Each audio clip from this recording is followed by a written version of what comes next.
Au moins, je les marque.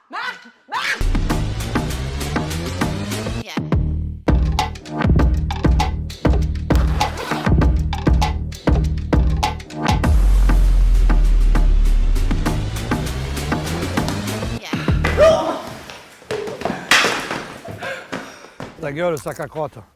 Salut les grillés. Comme vous le savez, on fait partie de l'organisation LGS Events Les Vikings, qui est une école de pilotage sur circuit, mais également une organisation de roulage. Pour l'année 2024, pour ceux qui ont suivi un petit peu nos lives, on a parlé de 125. Donc LGS nous met à disposition pour l'année...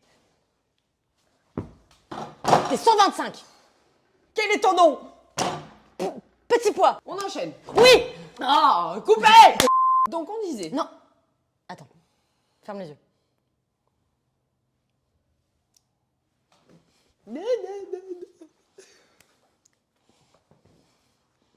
J'ai un truc pour toi. Nah, j'ai peur. Ouvre les yeux. Bah parce que Grill, il était un peu tout seul, tu vois, donc il fallait une copine en vrai. On a pris une copine licorne. Voilà. Et du coup, elle s'appelle... Bah Zomb. Bah oui, parce que... Zomb Et Grill. et Grill. Zomb et Grill. Zomb... Non, c'est... Oui, c'est trop mignon. T'as vu même au niveau de la taille, hein? Du coup, ça... bah, Ta gueule. je disais donc LGS nous met à disposition des 125. Si vous l'aviez pas compris avec Manon. Non. Pourquoi? Parce qu'en fait, LGS va élargir son panel de motos mises à la location et avec des 125, en fait, bah, ça rend accessible des motos un peu plus petites, un peu moins puissantes pour justement les débutants. Ce qui est génial pour démarrer, parce qu'avec une 125, quand on n'a pas forcément confiance dans les grosses cylindrées, ou même pour les plus jeunes, donc à partir de 14 ans, bah, vous pouvez venir vous essayer au circuit en toute sécurité et avec une cylindrée raisonnable pour démarrer. Mais les 125, c'est trop bien, en fait. Alors c'est... Et pourquoi Manon s'y connaît autant? Parce que Manon, l'année dernière, a participé à une course qui s'appelle les 23h60. Donc vous pourrez retrouver sur son compte Instagram, donc Bad Girl, le retour sur sa course, sa première course dans les 23h60. Et cette année...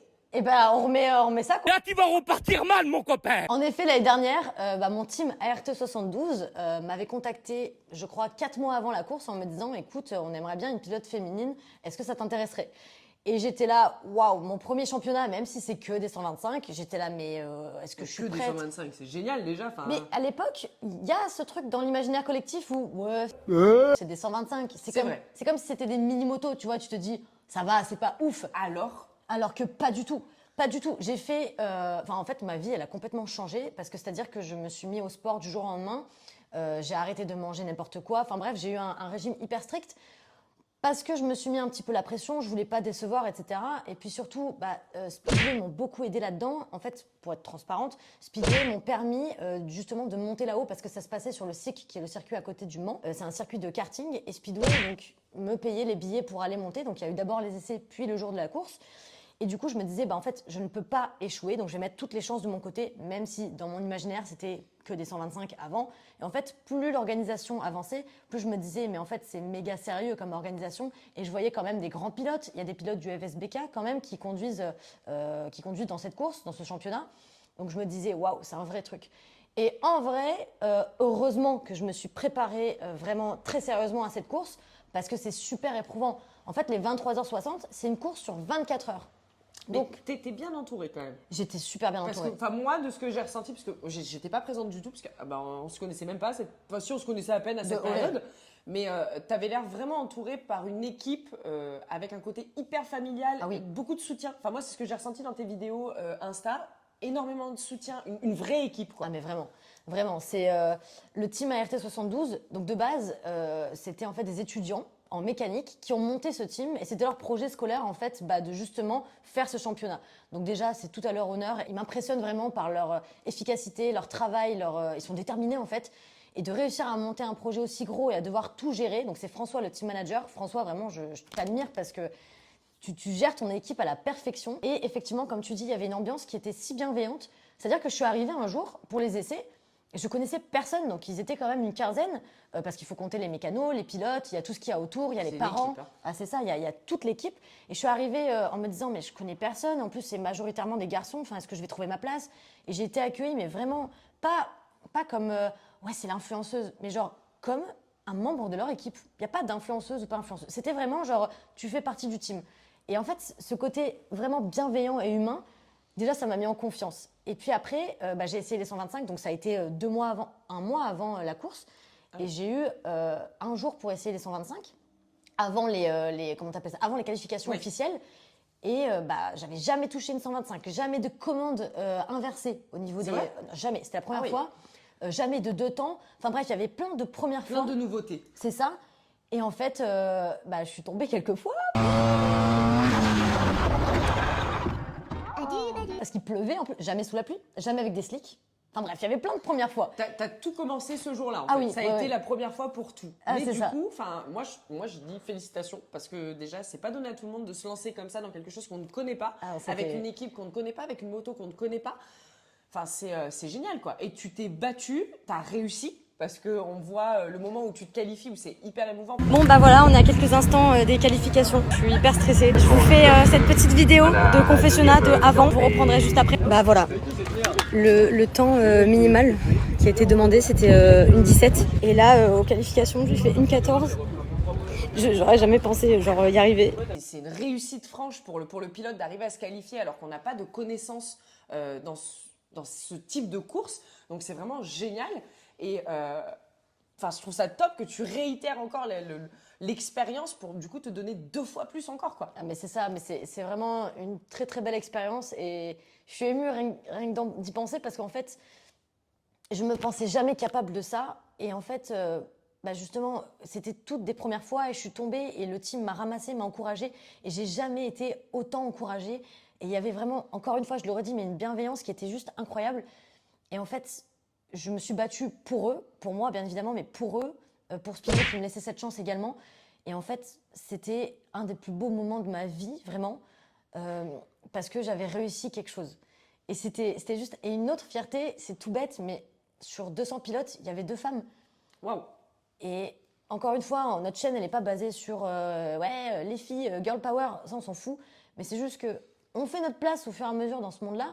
Et c'est vrai que c'est une fierté de pouvoir participer et d'avoir cette chance là-dedans. D'être présente, quoi. C'est ça. De le faire et d'arriver à le faire. C'est exactement ça. Et les qualifications, le jour des qualifs, je me disais mais jamais j'y arriverai parce que, comme je disais, j'avais pu essayer juste une fois la moto et le jour des qualifs, donc le circuit, je ne connaissais pas et il pleuvait. Pas pour les qualifs, mais pour les essais juste avant. Et les qualifs, c'était juste après. Donc en fait, j'avais pas pu. J'avais roulé. T'avais même pas essayé sur le sec, Non, en fait. Finalement, tu savais même pas comment rouler sur le sec Non. avec ta moto. Tu Avec des t'étais slicks. adapté, Oui. on va dire, sur la pluie, mais sur le sec, tu ne savais même pas comment Mais c'est ça. comporter la moto, etc. Donc c'est d'autant plus beau de ta part, déjà d'y être allé. T'avais l'appréhension comme tout le monde, mais tu l'as fait. Donc franchement, bravo, quoi. Et d'ailleurs, parce que tu disais qu'on se connaissait pas. Si, on se connaissait parce que quand je t'ai parlé de cette course, on était dans cet atelier sur ce canapé et je t'ai dit, ouais, je vais faire un championnat. Tu m'as dit, mais il y a des qualifs. J'étais, ah bon? C'est vrai. Ah bon? C'est vrai. En fait, elle ne savait même pas qu'il y avait des qualifications pour la course. Mais c'est vrai, on était là, on était sur le canapé et on a parlé de ça. Je me rappelais même plus. Et du coup, quand tu m'as dit ça, j'ai fait, je veux peut-être pas y aller, tu vois. Et je me suis dit, non, parce que Speedo, ils m'ont pris les billets, je suis obligée d'y aller maintenant. Mais bref, c'est, voilà, quand j'ai réussi à faire les temps et à me qualifier, ça a été une joie, j'ai une fierté immense et le team qui m'applaudissait. Bref, ART 72, ça a été une expérience incroyable et je suis vraiment fière de pouvoir recommencer cette année. Alors juste petit update parce que cette vidéo a été tournée il y a 2 mois et qu'entre-temps on a appris que Yamaha France prenait le team ART 72 comme team officiel. Donc voilà, c'est juste ouf, on va être team officiel de Yamaha France pour les 23h60 2024. Et encore plus fou, Yamaha France a donné au team ART 72 une R125. Voilà, donc c'est la moto sur laquelle je vais courir et c'est juste incroyable. Ils vont nous envoyer une équipe de prod de façon à nous suivre justement sur tout le championnat de 23h60 là en juillet. On va avoir des combis personnalisés. Enfin bref, c'est juste ouf. Yamaha France, merci de donner cette chance à RT72 parce qu'il le mérite vraiment 1000 fois. Et puis voilà, ça fait 2 fois plus de stress et 2 fois plus d'entraînement. Et je suis fière également maintenant de me dire, on va pouvoir refaire d'autres courses de 125, toi et moi, et je suis contente de t'emmener dans ce monde-là. Que je ne connais pas. Que tu ne connais pas. Pour le coup, Manon, sur ce coup-là, a plus d'expérience que moi et de connaissances dans ce domaine-là. Donc c'est génial parce que, encore une fois, par rapport à tout ce qu'on essaie de retranscrire dans cette chaîne, il n'y a pas de concours et c'est vraiment un apprentissage pour chacun. Et là, ça va être super cool d'apprendre avec toi sur quelque chose que tu connais et où tu vas m'emmener avec toi dans ce domaine-là. Donc je trouve ça vraiment pas génial. Elle va me coacher sous la pluie. Oui. Parce que la pluie, c'est pas mon délire. Alors que moi, j'aime bien. Voilà, moi, j'aime le soleil, la neige. Oh, la neige. Ah bah, c'est chez moi. La neige, référence à Snowmoto. Toi, en vrai, d'extérieur, qu'est-ce qui te fait peur? Quelles sont tes interrogations par rapport à ce monde-là du championnat et bah, du monde des 125? Est-ce que tu avais toi aussi ce côté de oh, c'est que des 125? Alors, j'avais pas ce côté que des 125 parce que pour moi, toute moto, quand tu vois des fois des jeunes qui roulent avec nous, qui roulent en 125, Ouais. c'est impressionnant. Parce qu'en fait, ils ne freinent jamais. Ah oui, non? Donc, par exemple, sur le circuit du Luc, que je connais plutôt bien, le petit te passe, il n'a aucune appréhension, il ne freine pas et il file comme le vent, quoi. Bravo, mon gars, quoi. Bravo.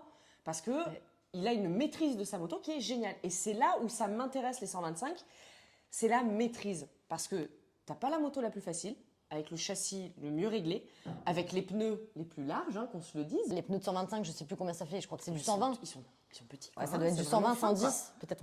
Non, ouais, 120, 110. quoi. Dites-nous en commentaire Ouais, dites-nous en commentaire. qu'on est la surprise.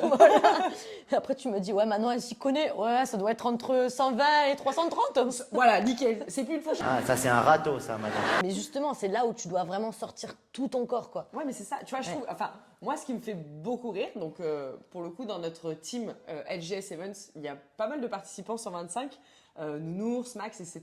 Et ils m'ont souvent parlé de la 125, mais je me suis jamais dit, bah, je vais le faire, quoi. C'est une mauvaise idée, c'est stupide, immature, très dangereux et ça servirait à rien. Ouais, exact.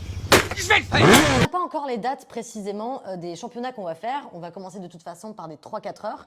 Parce que je t'assure que commencer par 24 heures de course, c'était un petit peu chaud. Tu m'étonnes. Donc on ne sait pas encore sur quelle date on va se positionner. Mais on va commencer tranquille, Nana. On va commencer par des 3-4 heures de course, d'accord? Ça me paraît déjà bien. Voilà. Voilà, ça C'est me paraît très déjà bien. suffisant. Parce que moi, j'ai pas le physique, hein, T'inquiète, je vais t'entraîner. à se mettre au sport. D'ailleurs, les Vikings sont déjà allés chercher les motos, donc un grand merci à Nounours et à Pascal. Et puis, ce que je vous propose, c'est qu'on vous emmène avec nous pour les découvrir, parce qu'on ne les a toujours pas vus. Donc, Ouais. let's go. Ouais. C'est parti.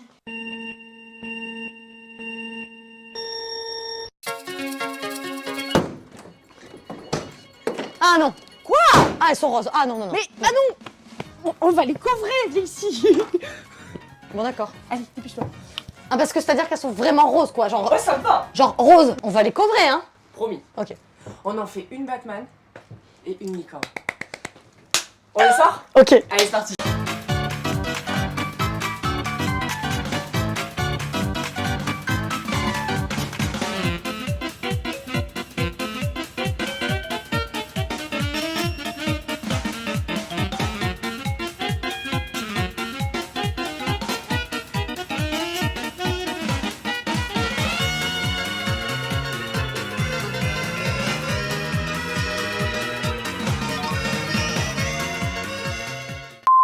C'est-à-dire qu'on dirait une mini-moto pour moi.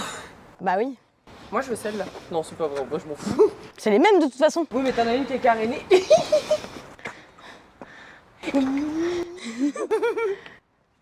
Est-ce que je vais avoir pied? Est-ce que... Si là, elle a papier, moi, je ne sais plus quoi faire. Hein. Elle a papier. Non, mais après, c'est sur la béquille, quoi, mais... Non, mais c'est-à-dire que... Non, mais je vais avoir pied. Quand ça sera pas sur la béquille, je vais avoir pied, quoi. Merci qui? Merci Thierry. On va les couvrir, hein. Oui. Je te vois, hein. Non, c'est vrai. Donnez-nous des idées en commentaire, même si on a une petite idée de ce qu'on peut faire. Un truc assez drôle, parce qu'on n'a pas trop envie de se prendre au sérieux non plus. Et parce que tu l'as dit dans le camion tout à l'heure. On va voir s'il y en a qui suivent la vidéo, genre. Mais vous avez dit que... Chut, tu tais-toi. Bon, on espère que ces nouvelles motos des Vikings vous ont plu. On a hâte de vous les montrer couvrées, n'est-ce pas? à Et fait. puis, on a hâte que vous les essayiez aussi, parce que du coup, bah, on a dit qu'on allait faire des courses avec. C'est ça. Mais elles sont également en location, donc sur LGS Events, les Vikings, lors de journées de roulage ou de stage. Bref, abonnez-vous pour suivre nos aventures sur ces petits bijoux. Et pensez à mettre un commentaire si vous avez des petites idées de covering, parce que ça peut toujours changer. Ciao! Je suis bébé dinosaure de Manon. C'est ma copine à moi. Hop. Oh, trop, une trop.